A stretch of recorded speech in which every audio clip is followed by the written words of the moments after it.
the vast landscape of Texas business, one name stands out from the rest: Joanna Lopez. Every morning, she turns on more than just a switch. She ignites a passion. With every stride, every smile, every number crunched, Joanna doesn't just manage finances. She builds features, ensuring your payroll is precise, your books are balanced, your taxes optimized. Call Joanna today to help you build your business. Hey everybody, we are live. We made it, y'all. We made it. I'm here at the Cargo Vintage Ladies Pink Couch Spot inside Cameron Ironworks building with our wonderful guests ready to go with all the things. We're super excited. Thank y'all so much for your patience. We just had to make sure everything was good to go for today's live. This is a super special live for us, and just want to make sure we're on, ready to go. So I do see y'all joining. Awesome. La Branca Houston, thank you so much. The Modern Woman Planner, thank you so much. Mary Tommy Maestra, thank you so much. The list is going on right now. Thank y'all so much for joining the live. We're super excited to be here today. Today's Thursday. It is also Hispanic Heritage Month. We started on the 15th. We're really excited about that. We have a lot to talk about, so let's get to it because we got tons of community events. We've got a new little layout here, y'all. What do y'all think about this? This is all new. This is our wonderful, this one right here. That's our wonderful sponsor, Texas Premium Financial Services. Get on Instagram when you can, but obviously we really appreciate all the love and support from her, from Miss Joanna Lopez. But let's get to the community events. So the community events today start with something really special, y'all. So let me switch this here. Look at this. This is so new. I love it, though. Grand opening. It is finally here.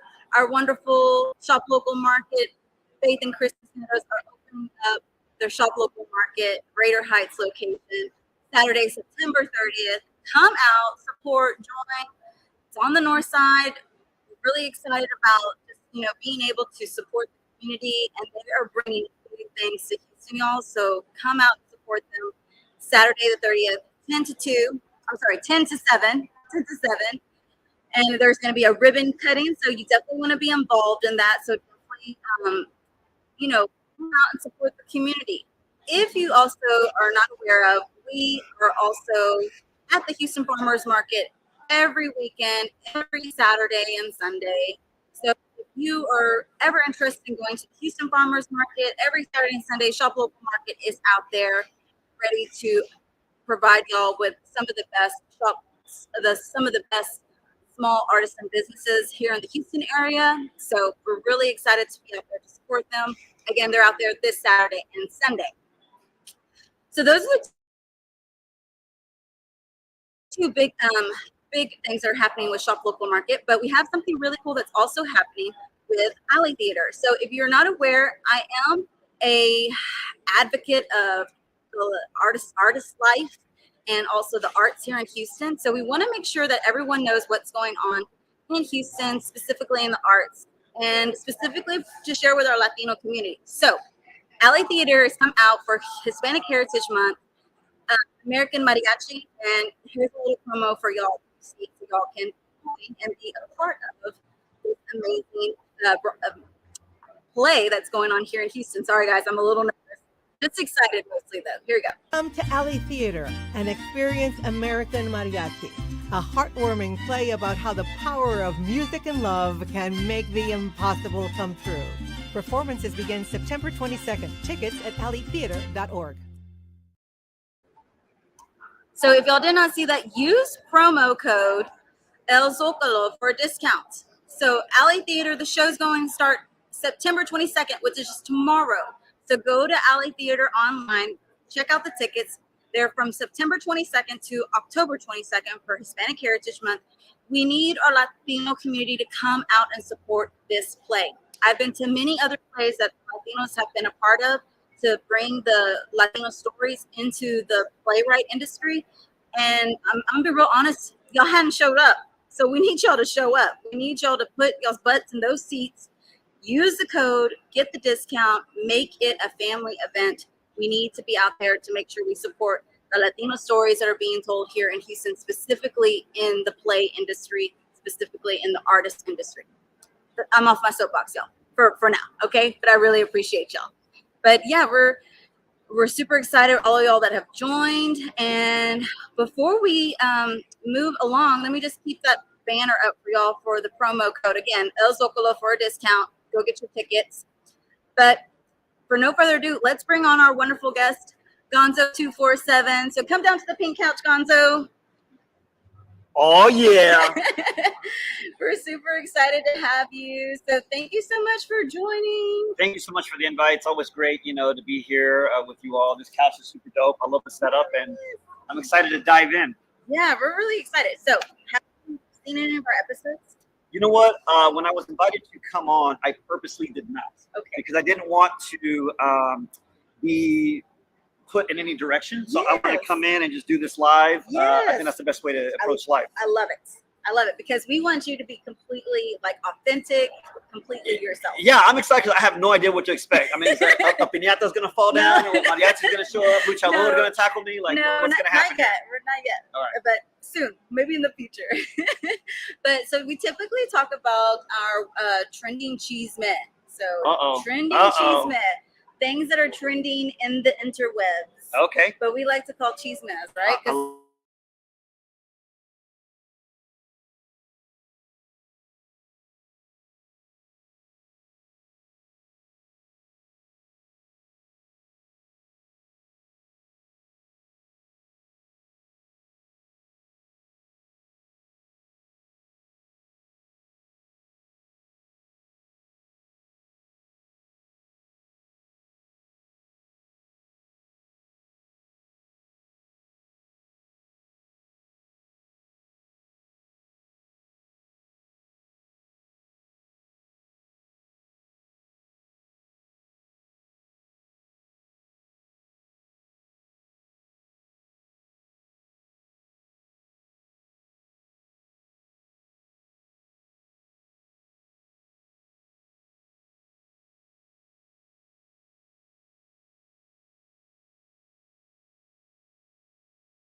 Okay, y'all, we're back. Let's see.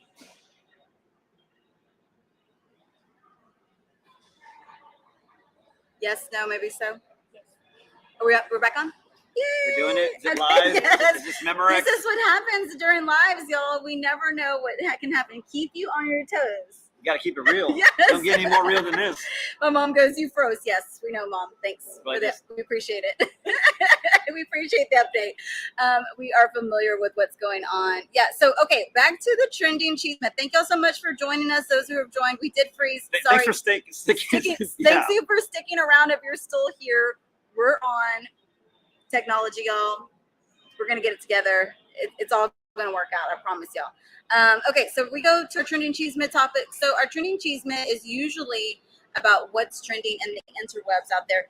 We typically poll our supporters that are want to talk about the trending chisme. So let's pull this up here. I don't want to talk about this one just yet, so ignore that one, guys. We're not going to talk about that just yet. We're going to talk about maybe this one. Yes. Okay, so let's make this a little bit bigger so we can all see, for at least here on our side. So did you see that Rihanna put her first family pictures up for everyone to see? No. Did you know that she was pregnant? No. No idea. No. This is awesome. Yeah. Did you know? Okay, so she was recently pregnant. She announced it during the Super Bowl last year. Oh, I do remember her being on the Super Bowl pregnant. Okay. That's about it. That's the baby. That was the Super Bowl baby. Word. is that what she named it? No, the baby's name is Riot.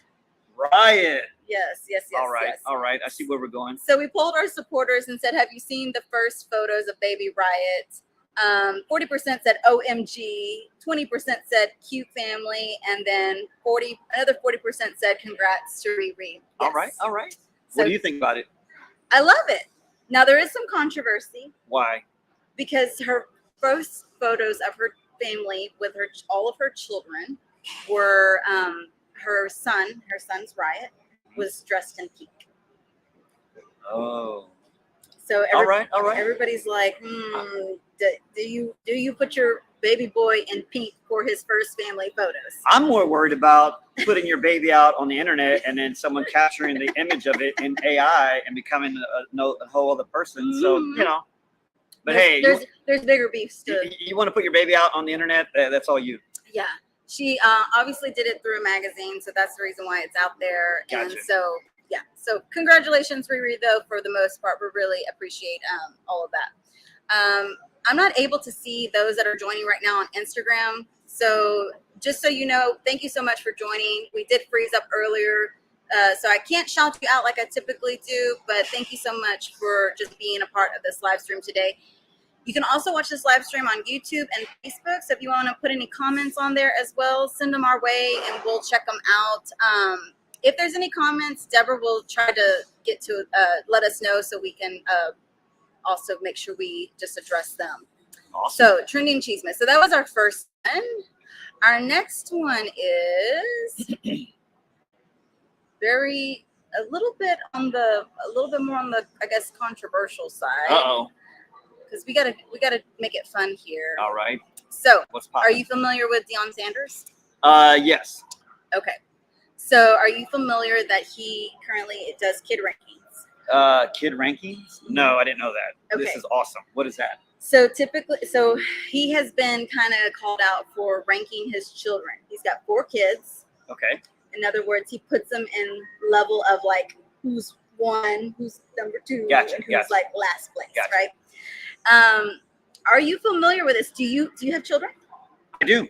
Do you? You know, I love think one more than the other, like they say. I think every parent has a favorite child, but you don't let them know which one it is. Yes. You got to keep it, keep them guessing. That's what he said. Yeah, I mean, I think if you're a parent, you have one kid, it's just like you're just like your dad, or you're just like your mom. Whether that's good or bad, I don't know. Yeah. But thankfully, we have an only child. What? So I'm escaping that drama. Do you have any brothers or sisters? I do, and I'm the favorite. There you go. So that was the next question. So we asked our supporters out there, do you have a favorite child? And then I said, wait, let's rephrase this question. Do your parents have a favorite child? Oh. So the question we did ask was, your parents have kid rankings. 75% said, yes, I'm the favorite. So I won't tell you who said that, but I know who are the ones out there that said that. And then 25%, no, they love us all the same. I see. Well, I think I fall in a unique category because I have 3 sisters, and I was the only boy in the family. So that's why you're the favorite. And, we're come from a Mexican household, and I'm the only one that can carry on the name. So there's a little bit more weight there. Yes. I have an only brother. I have a brother, too. He's the only one. So we would say he was the favorite as well. And he was a middle child. Oh, yeah. I'm the second born. So, oh, okay. Yeah. So you're kind of in the middle. there. Yeah, he was the middle child. But I'm the youngest. And so I was also considered the favorites because I'm the baby. Of course, yeah. The baby always gets treated differently. That's how it works. Yeah. So, but I don't know if there's anybody commenting out there. Let's see what we got. Pugacito and Co said, no, I don't have favorites. They're all the same and treated the same. So Pugacito said she doesn't have favorites. They're all treated the same. We'll probably ask. I'm gonna ask your kids about that. What your kids say about that? We'll ask your kids, but she's super sweet, so I believe her because she is a super sweet mom and she is a super sweet business owner as well. So thank you, Pugacito, for sharing that with us, and hopefully you won't get any other. Oh, we got another one. Oh, married mommy maestra says, I am also the only girl out of 4. So, oh wow, there's the opposite there. Yeah. Yes, Deborah gave me her phone. Thank you so much, Deborah. And then my mom, of course, said I'm the favorite. That you're the favorite? No, she's the favorite. She's the favorite. Yes. Okay. Yeah. Of course she's the favorite. Yeah, of course she is. You know, she's the youngest as well in her family. Okay. Yes, All right. That makes sense. Yeah. So, you know, there's no debate. I think the youngest ones get the hardest, like, about the favorites.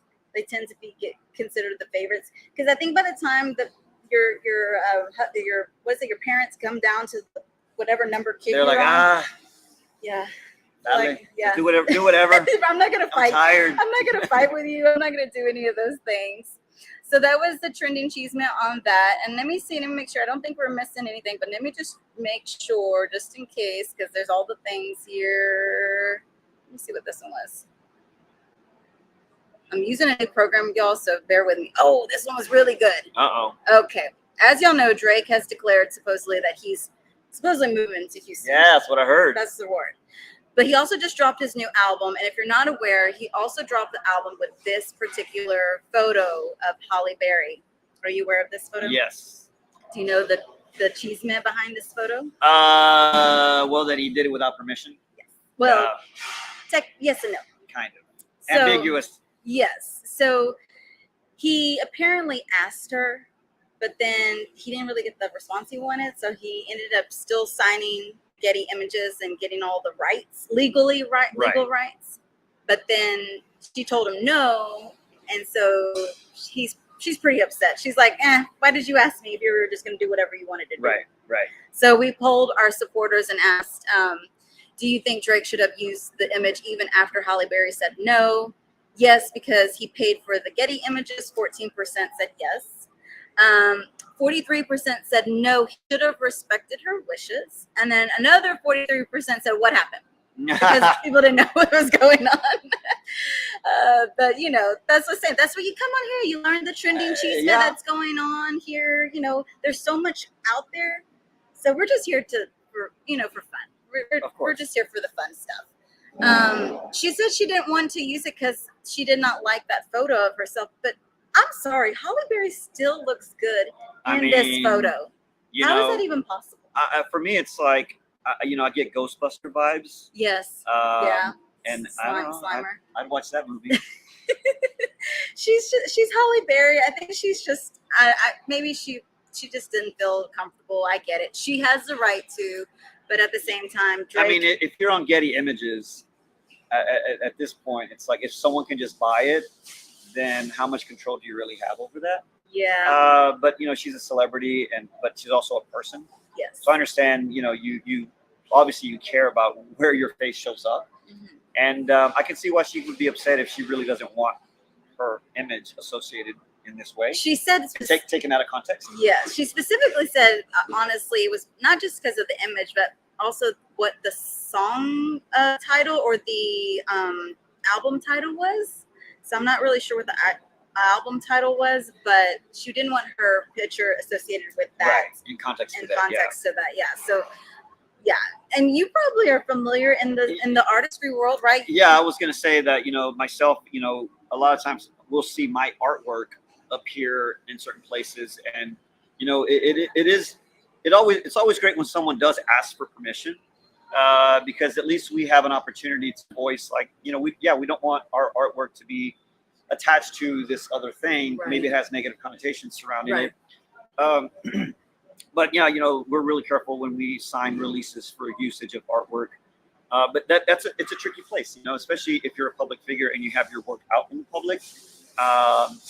People tend to they kind of feel like they can do whatever they want because it's in the public eye.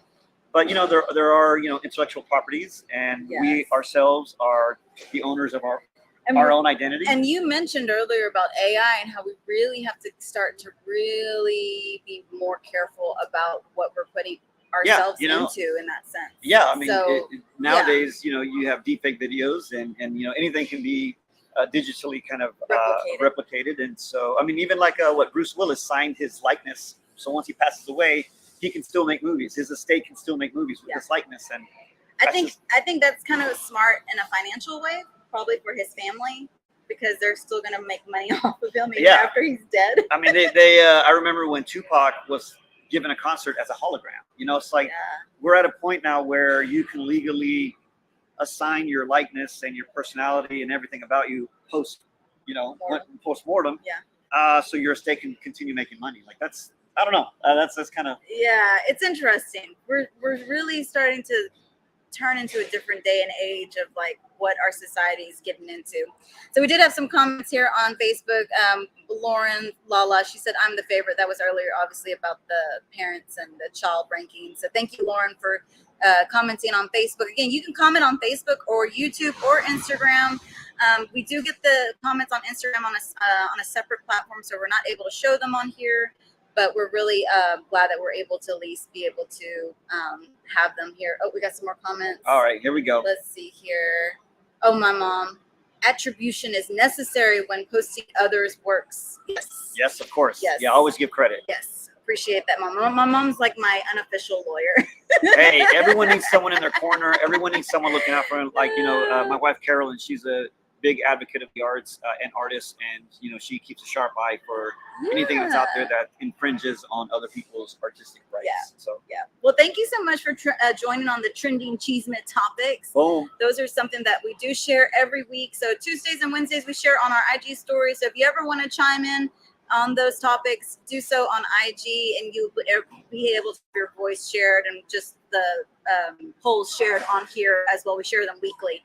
So this week was full of really good chisme. I felt like we go. That was a good one. Yeah. So I appreciate your feedback and just your authentic, raw, what is it? Reaction to it. So thank you. No, this is awesome. Can't wait for the next one. Yeah, and so, but we want to really talk about you today, right? This is a little bit of fun, but also learning about who you are. Honestly, I'm super honored to have you on this pink couch here because of a lot of different reasons. And before we get into that, though, we always like to ask our guests a fun fact about themselves. All right. So it's not Fun Fact Friday, but we do share the fun facts. All right, let's do it. So what is a fun fact that you would like to share that people might not know about you first meet? Wow. This is going to be hard, I bet. Well, I think I have an audience that knows me now and probably knows me, from the last 10 years to now. And that's probably a bigger audience than the people that knew me from the 80s and 90s and early 2000s. So one thing people might not know about me is that I love turntables. I love to be on turntables with, vinyl records, not Serato, not on a laptop, but actual vinyl records. Yeah. I like to spin. I like to DJ. Okay. So a lot of people might not know about that about me. I love classic cars. I love old cars. I used to drive a 75 Cadillac back in the days. Wow. I currently drive an 82 El Camino. Ooh. But I have just any kind of old whip. Man, I'm on it. But it's got to be old. Yeah. Like a car from like 2000. Sure, it's old, but it's not like classic vintage. So you're not also talking about like a 1987 Toyota Corolla either. Yeah, it's got to have some style. It's got to have something to it. Yeah. But yeah, there's a lot of things that I like. And I think all that eventually feeds into my artistic creativity. But I pull from those sources. But yeah, I'm a pretty open, person with what I like and what are my interests. But even like music, if it comes from the soul, I'm gonna listen to it. Yeah. Doesn't matter what language it's in. I'm down to hear it. Yeah, I love that. So I would not know that about you. Thinking, I see you as an artist, but you doing turntables, like that seems pretty cool. Have you done anything recently? No. So back in the days, like in the 90s and, you know, all through the 90s and early 2000s, like we would have crazy parties, like, you know, just underground, back when underground was underground. Yeah. And yeah, I'd be on the turntables and we, you know, throwing some records down. And any pictures out there of you on some turntables? Oh, totally. There's photos out there. And, you know, there's some VHS tapes out there. So, you know, I love it. you got to dig out the camcorder. And that's super cool. So, well, thank you so much for sharing that fun fact. Again, like I said, we like to talk about that with our guests, share that. Do we have any comments really quick before we get into the nitty gritty, as I say? Not really. Well, not really. Well, okay, so while we're waiting on that, what's a fun fact? Oh, for me? Yeah. Okay, well, the one I typically share. Well, let's not do that one. Well, you don't really know me. Okay, well, then tell me that one and then something else. So, fun fact that I always typically share is that I'm left-handed. So, what? Yeah. That's why you're doing it like that. Okay. Yeah, because he's probably like, why? Yeah. Yeah. Okay, that's okay. That's a cool one. So I'm left-handed. And then another fun fact that I haven't shared. Oh man, this is a hard one. Yeah, now you know how I feel. Yeah, let's see. My very first job, I was a gift wrapper. Really? I wrapped gifts. Like with turntables and a beat? No. Like gifts, like actual, like presents, actual gifts. like presents. I thought you were about to drop some rhymes over here. Like what? No, I'm not that talented. But no, so I used to wrap presents for an old department store. That was like my very first job. Foley's Fingers. Yeah. One of them. One of them. Yeah. Yep. That was not Dillard's. Like No. Foley's Sakowitz. No. Are you that old school? No, Sakowitz? I'm not that old school. My mom is. Yeah, Mom. Sakowitz. Gulf Gate Mall when it was there. Y'all don't know. Some of y'all might not even know about Gulf Gate. No, probably not. Yeah, that was the mall to be back in the days. So that's a little fun fact. You're the first guest to ask me about a fun fact about myself. Boom! That's how we roll, man. I need to know you. You need to know me. We all need to know each other. Drop some fun facts about yourself online. We're going to read some comments. Put them in the comments. Drop a fun fact about yourself. Fun fact. And we'll talk about them. We'll share them. But maybe you can put like your first pet's name, your mother's maiden name, the high school you went to. No, that sounds like password code. Is that what that is? Oh, okay. Sorry, never mind. That sounds like the password. All the things are your password. Oh. Don't do that, guys. But so one of the reasons why I'm so honored about you being on here is because the way we met was not was not typical. So it was too early in the morning. It was like so let me just tell y'all, my wonderful amiga Faye Cisneros, who I work with Shop Local Market, invited me to come out to an event that was at 5 a.m. in the morning. And then I realized why she didn't want to go because it was so early. She ended up not making it. I was out there representing Shop Local Market, and I was like walking into like this whole production. I was like, what am I doing? Nobody told me anything. Just go show up over at St. Arnold. Okay, I'll go show up. Look nice. Okay, I look nice. And there is Gonzo, and then his wonderful wife, Carolina. And I was like, oh, okay. And y'all were actually the only people there that I could like, y'all were like kind of friendly. So I was like, okay, like, hey, y'all seem cool. Let me like just kind of see what's going on here. Yeah. And then I got introduced by Annabeth, and Annabeth with the Northside District introduced me. And so I was like, oh, okay. And then I realized who you were, and I was like, oh crap.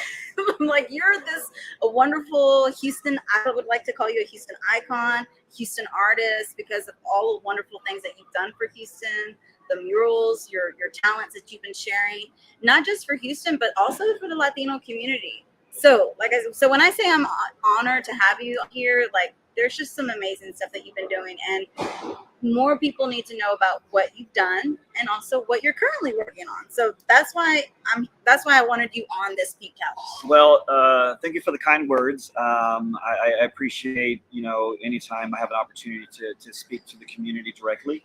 I think this is an awesome platform. And so thank you for doing this and allowing people like myself and all your other guests to have a place to come and just talk and get to know more people, and hopefully more people get to know who we are. So you're awesome. You're the host with the most. Oh, thank you. I appreciate it. It's been a interesting journey, and I've typically starting this journey. I was like, who am I gonna find to bring to the platform, right? I specifically wasn't really looking for people that are celebrities, right? But we do have celebrities within our community, people that are making big strides and doing big things. So Tell us a little bit about like some of the things that you started here in Houston. Like, one, let's get this off the bat right here. Are you a Houston native? Yes, born and raised. There you go. Right here in Segundo Barrio. There you go. My parents are from Mexico. My dad's from Michoacan. Okay. Y'all know where that is? And then my mom, right on the frontera, right there, like right on the other side of Brownsville, Okay. in between Matamoros and Vallehermoso. This spot called Elegido Las Blancas. It's a ranch. And so my parents ended up here. I was born here and grew up pretty much in Eastwood neighborhood, right near Alston High School. Pretty much most of my extended family lived up and down, all around, you know, the East End, from Magnolia all the way to, you know, Canal, Jensen. Yeah. Everywhere. Everywhere. Harrisburg. Yeah. Like, so yeah, these are my stomping grounds. This Like, is- I tell people that, you know, Houston is my home, but, you know, the East End, Second Ward, like that's where my heart is. That's where I really feel connected. That's where I really feel like those are my roots. Yeah, and we're here in the East End as well. So that's something that East End has been very welcoming to me as well. So I really appreciate it. I'm not from the East End, but I love being part of here because it does feel like home for me as well. Yeah. So I think that's awesome. Growing up though, were you always an artist? Were you out there? Were you running these streets like wanting to paint on walls and wanting to get your hands on everything? Well, you know, I knew from an early age. Well, let me backtrack. So I was born in 1972. And the same year that I was born, this super awesome, talented artist named Leo Tanguma started working on what would become his masterpiece in life. And it's right on Canal Street, 5900 block of Canal Street. And this mural is like larger than life. It's called The Rebirth of Our Nationality. And that's some of my earliest memories are driving past this mural because it's on Canal Street. And like I said, my family lived all up and down. So we would be driving down Canal constantly. And I remember the first time like I saw this mural, the content was way beyond my head. I was just a little kid, but like 5, 6, 7 years old. I couldn't wait to drive by it. And it just something in my soul was moved and a seed was planted. And I knew, not knowing anything about art, not knowing how that's even done, I just knew that one day I wanted to do something like that. Yeah. And I think that really helped point me in a direction. It didn't point me in the direction. It was just kind of in a general, like, yo, go that way. Yeah. But the thing is, like, my parents are immigrants, and I'm first generation born here, and so there's there's a certain drive immigrant parents have. Yeah. And when they have kids, they're like, yo, this is what you need to do. And my parents are like, yo, you got to go to school. You got to make good grades. Yeah. You got to go to college. Pick one of these, doctor, lawyer. Like, pick one of these 5 degrees. Yes. That's what you're going to do. Because you want to make money. Because the goal was you got to make money. You got to get married. You got to have a family. You got to have a big house and all that. And that was kind of what was fed to me. Right. And, you know, and no discredit to my parents because they want the best. You know, every parent wants the best for their child. And they didn't know anything else but the American dream. Right. And so me being born here, they're like, no, you are the American dream. Like, you have every opportunity at your disposal. This is what you need to do. And then seeing Leo's mural pretty much most of my adolescence, I really wanted to be an artist. Here's where things got kind of, my parents didn't know anything about art. They didn't know about art museums. They didn't know about galleries. Not only that, they don't have time for that. Like, you know, your parents are working. Their goal is to keep you alive, keep you fed, keep a house, a roof over your head, get you to school. They got to work all these hours. The last thing on their list is like, oh, I'm going to take Mijo to go see some art. Or I got to pay to go to a museum. Yeah. We can get, you know, it's like, those are not priorities in life. And so art was never something that was encouraged. But again, no discredit to my parents. It's more like they have bigger priorities in life. And I understand that. And some of the Latino artists as well that were probably familiar to them, such as Frida Kahlo and Pablo Picasso and all those, they're kind of more abstract. It's like an almost abstract, like untouchable. Like they're so far beyond our reach, right? I mean, I wish Well, no, that's a strong word to use. It would have been great when I was younger, had someone said, yo, you should check out Frida Kahlo. Yo, you should check out Diego, right? Like, I didn't know I didn't learn about them till way later in life. When somebody found out I was into art, the first thing they would, oh, you like art? Let me show you what art is. And most people, when you think about art, it usually defaults to like Western European, the classics, Rembrandt, Michelangelo, like, and so I'm being shown these references, and being a brown kid from the hood, I'm like, I don't understand that. What is that? What's fruit in a bowl? What's architecture? I don't know, like portraits, like, and so like when I'm seeing samples of art, I couldn't connect with the content.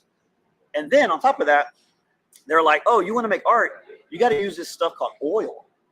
And up until then, like, I didn't know what oil was. I thought oil, the only oil I knew is what my dad put in his car. Right. And I'm like, how do you make art with that? And then, someone's like, oh, here's a photo of an artist. And again, usually when an artist becomes to the point where they're famous, they're usually dead. Yeah. And so I'm being shown images. People that have already died. Yeah. So I'm getting shown photographs. So like, oh, check out this famous, this is Rembrandt. And what I noticed is they were all old people. On top of that, they were all old white people. Yeah. And so again, being a brown kid, seeing them, I was like, oh, one, art is something you do when you're old. You don't do it now. You do it later in life. Yeah. And two, I don't know if I can be an artist because I'm not a white person. Yeah. And so every time I learned more about art, I really felt like it kept getting further and further and further away from my grasp.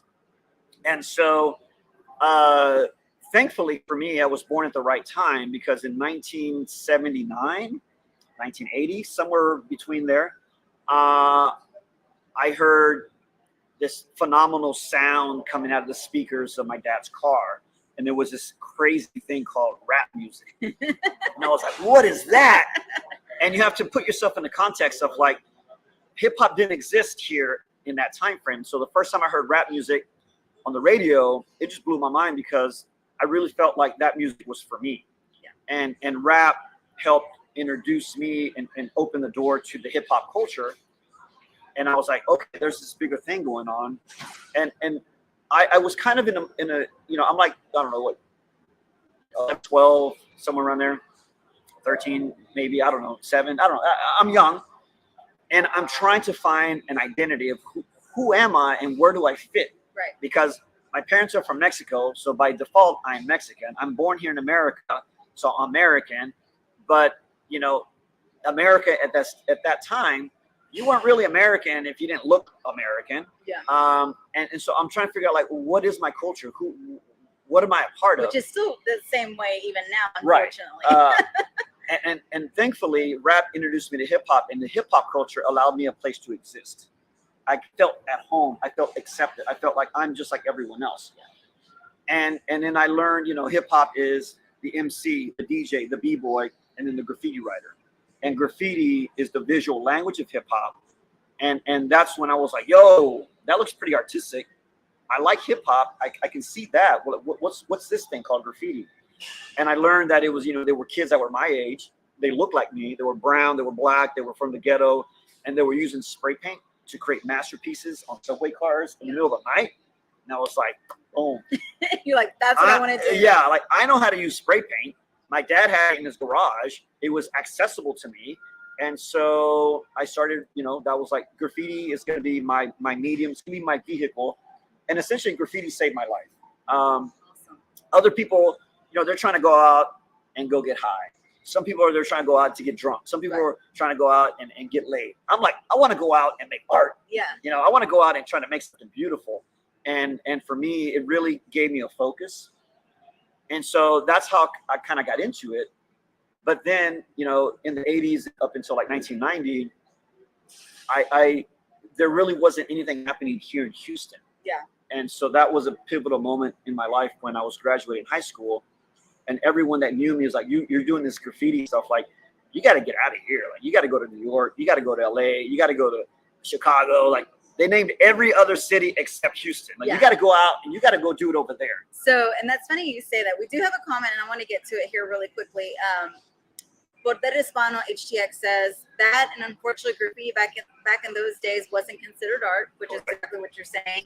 We'll get to your next question, comment as well, Border Hispano. But I wanted to talk about what you just said. So, actually, another entrepreneur. Adonis Alexander, who is a diversity clothing company. He mentioned this on the last episode, actually, about how exactly what you said. You have to go to New York, you have to go to LA, you have to get out of Houston to do these things because you're not going to get seen here in Houston. Is that still the same, or has it changed since you? So here's where I'm at. I'm 17 years old, graduating high school. Everyone's telling me I got to get out of here because what I want to do doesn't exist here. It's already happening in these other cities. There's a scene there. Right. You belong there. Right.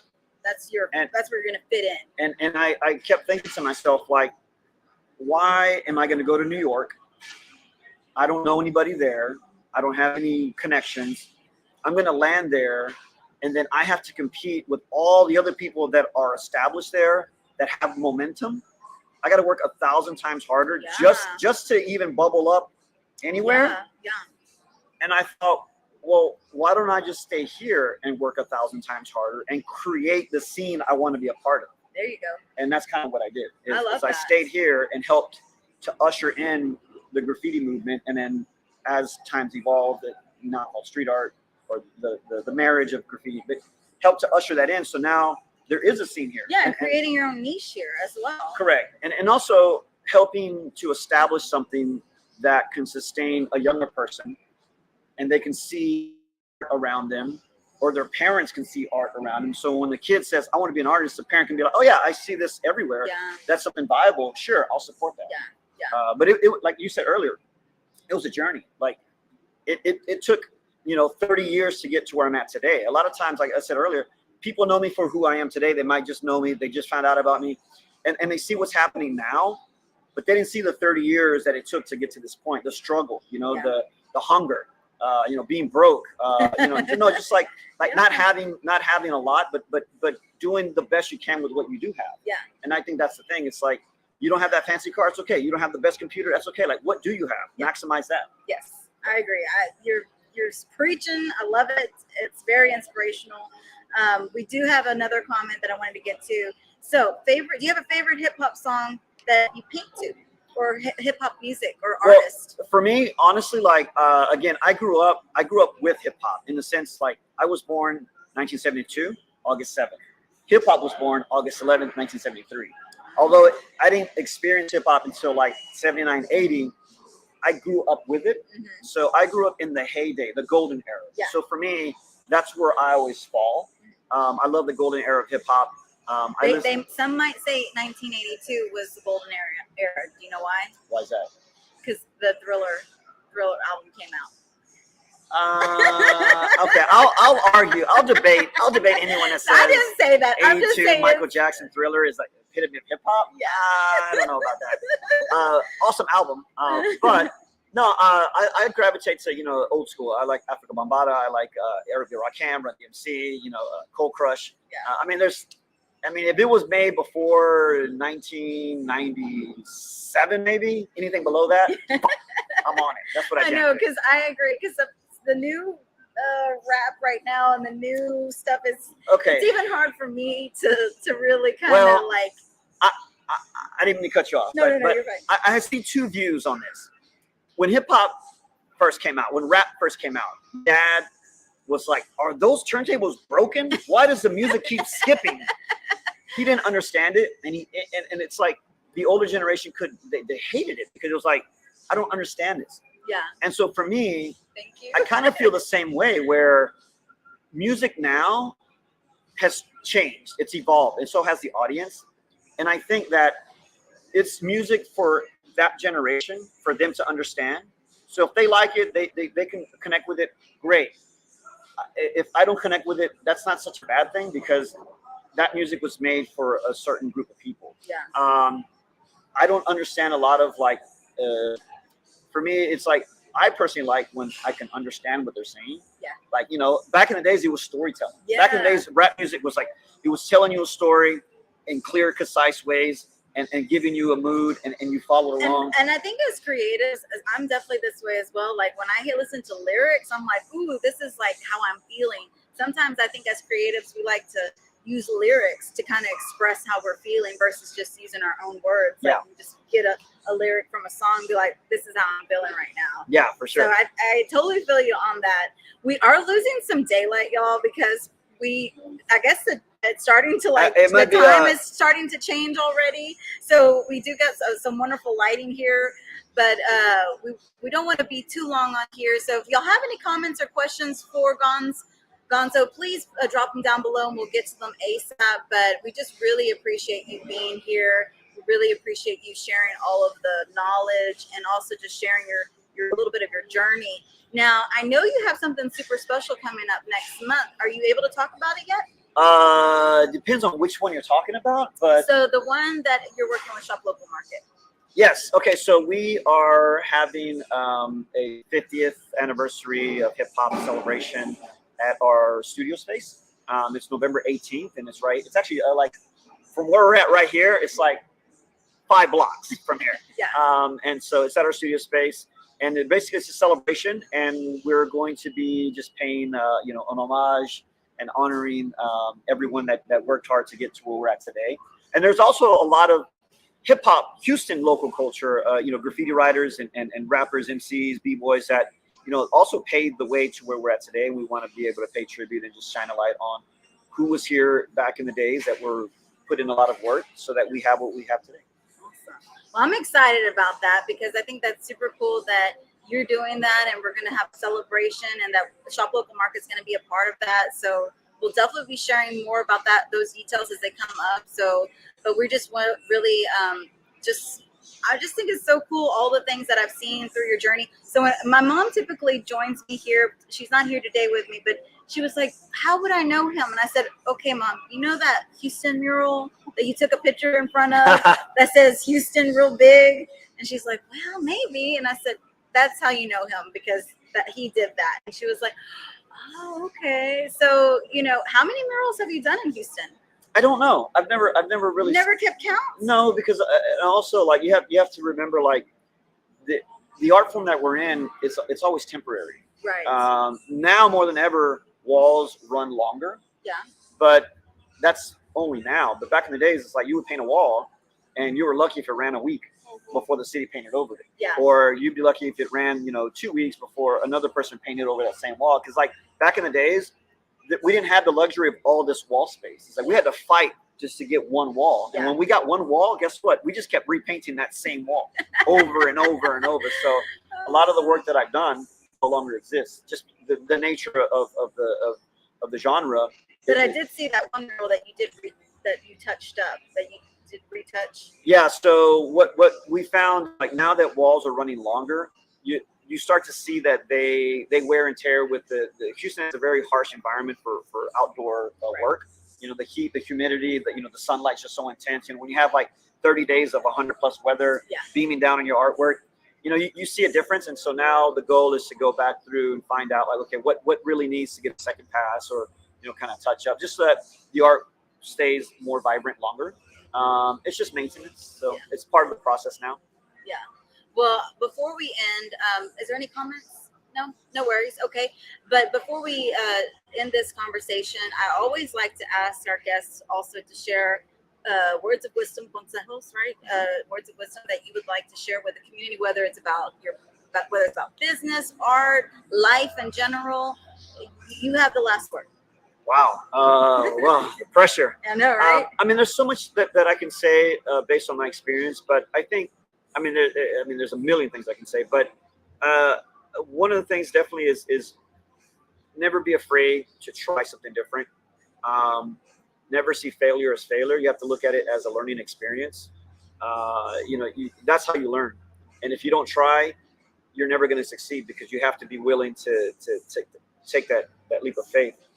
And speaking of leap of faith, there's times in life where you want to do these things, but but you're afraid to let go of who you are now, or the stability of who you are. And like back in my days, there was a show on TV that was called Tarzan. Some of y'all might remember Tarzan. And if you don't know, I'll give you the synopsis. Tarzan was a dude. He lived in the jungle, and he ran around, and he would swing around the jungle, right, and save people from animals or something. Anyhow, as crazy as it sounds, one of the lessons I learned in life was watching Tarzan, because he would swing, and as he's on a vine swinging, he would have to let go of this vine and reach out, and the momentum, he would catch the next vine and then swing and then let go and then catch the next one. Yeah. And that's the way it is in life, because sometimes you have this momentum and you're insecure of like, what's going to happen if I make this decision and I make this move? And a lot of times people are afraid to let go of that. And so what happens is they hang tight on what's secure. And what happens is you reach a certain point, and then guess what? The momentum carries you backwards. And you start, it's like a pendulum. You start going the opposite direction. You stop growing. And you're like, what happened? You have to be able to take that leap of faith and let go and hope that you've worked so hard that that momentum is carrying you forward to that next opportunity, and then that continues to go. So never be afraid to try something, because you never know where it's going to end up. Oh, I love that. You were so right on that. You were so right, because growth is something that definitely some people can be scared of. Yeah, I mean, and I'm saying like I'm still growing. I mean, there's times where I'm afraid, like, what's gonna happen?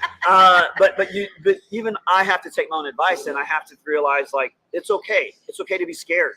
You know, it's okay to fear the unknown, but you have to be brave enough to make that next step happen.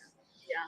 Well, we really appreciate you, Gonzo. We could probably be on here for another hour chatting with you, but we are definitely losing light. We're definitely losing the daylight. But again, and shout outs to the behind the scenes production. Yes, like, she's over here. I'm gonna take. You keep talking. I'm gonna take a photo. She's literally like saving our live right now. She's like doing all the things. We'll drop this photo in the mix. But yeah, we just really appreciate all the support here. Oh, my mom said, "What a beautiful analogy." Yes. But we are just we did have a little bit of. He saw me in real time have to do a full time like. Oh. Yeah. Okay, look. So here's the deal. Like, a lot of people will sit back and they'll be like, "Hey," but you don't see all the work that's happening. There's a lot of hustling happening here. So kudos to you for. I appreciate it. We're back on. That is literally how it happens. But you know what? You have to take, like anything, in strides, because you got to be ready for whatever that vine that's coming at you, like you said. So yeah. I really appreciate it. I wasn't around when Tarzan was on. I was born in '82. Uh-oh. So I didn't get to see Tarzan, but I am familiar with the show. My siblings would watch that show as well. But again, y'all, we really appreciate all of y'all out there. If y'all want to go follow Gonzo247 on IG, go do so. Go support him. Go follow all the things that he's doing here in the local community. And also, please subscribe to our YouTube channel on YouTube, where you can watch this later on. If you're not able to watch it live here, you can watch it on YouTube. And anything else? Shout out to Carolyn. She's, you know, that sometimes they say your better half. I think she's the whole thing. Like, it's not even the better half. It's like, but you know, another good point is like, you always make sure you have the right people in your corner that support you. And what I love about her is that she challenges me. And I mean, even like today, like, it's always like, come on, let's do this. And really pushes me to, like I said earlier, sometimes you're afraid to take that step. And sometimes you need the right people. Surround yourself with the right people that aren't just going to yes you. Oh, yes, whatever, yes, yeah. Sometimes you need people that will say, hey, have you thought about this? Or really go out of the way to push you out of your comfort zone. And that's the only way you're going to grow. And those are lessons, again, I'm still learning those today. And, you know, I want to grow and make bigger things happen. Yeah. So shout out to Carolyn. But other than that, shout out to you. Like, again, you got good people in your corner. Yes. And that's, you know, that's it. Yeah, and again, I also like to thank our wonderful amigas, Faith and Christy Snedos, for just giving me the opportunity to be able to be able to connect with Gonzo, because they were like, oh yeah, we know him, like you're like, you know, friends. So it wasn't just like oh, she's on the high five. Thank you so much. Yes, Shop Local Market. We appreciate y'all for joining on here. But Northside Art Market. Oh, Northside Art Market as well. Yes, thank you so much for being on here. We really appreciate y'all, because again, you're right. You have to have those people in your corner, and they challenged me. They pushed me. She literally gave me a pep talk before we got on here, because I was like, I'm going through all the things, and yeah, it's also like we're regular normal people, and a lot of times, you know, we have the same thing you're dealing with, the same thing you're going with. We go through it as well. We just want to make sure that also the Latino community knows that there are all walks of life, and that we're here to highlight and inspire and just support those that are doing things that need to be, you know, highlighted. So again, really appreciate you, Gonzo, for coming on here, even in the midst of the darkness, in the midst of the crash on the computer, in the midst of all of it. But again, we really appreciate all the love and support out there. So like we say, let's vámonos. Vámonos. Bye.